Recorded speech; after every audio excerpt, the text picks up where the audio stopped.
Well, it's always surprising what you will find. Bob Steelquist says it's not what he discovers that brings him back to the Oregon coast.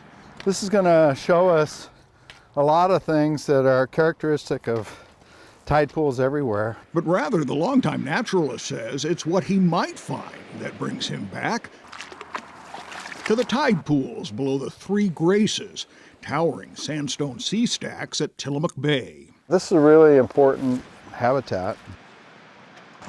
Group of snails under the rock here. Lots of things are able to hide in that. One thing Bob cannot hide is the pride he carries for the Pacific coast. You can see it, read it, learn more about it in his new colorful book, The Northwest Coastal Explorer, a natural history guide to the places, plants, and animals of the Pacific coast. I was pretty much running up and down this coastline from California to Vancouver Island for 14 months with cameras, and the weather was not always very kind to me. It really made me contemplate the importance of rain on the coast.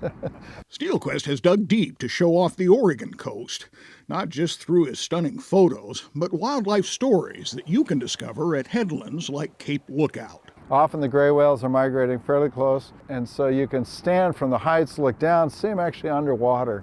It's really, really inspirational to me to be able to experience an ocean creature like gray whales that way.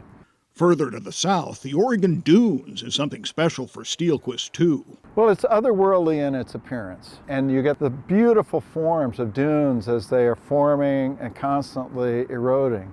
Erosion is fact of life in the natural coastal world. A vivid reminder is on display right now at Rockaway Beach, where you can see and touch the shipwrecked remains of the 215-foot-long Emily Reed. That was 2-inch copper nails with a big head on it that held the copper sheeting onto the ship. Don Best, a lifelong local, says an onslaught of wintertime storms eroded the sandy blanket that usually covers the 1908 shipwreck.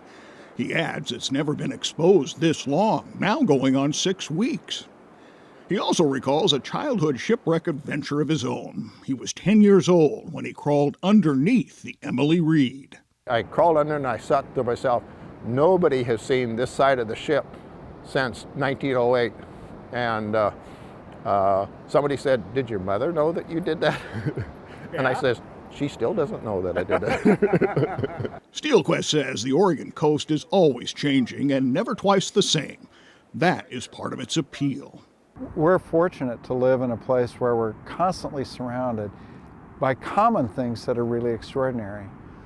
I like to praise the common things because I think that's who we live among, plants and animals, and they tell us so much about the world around us.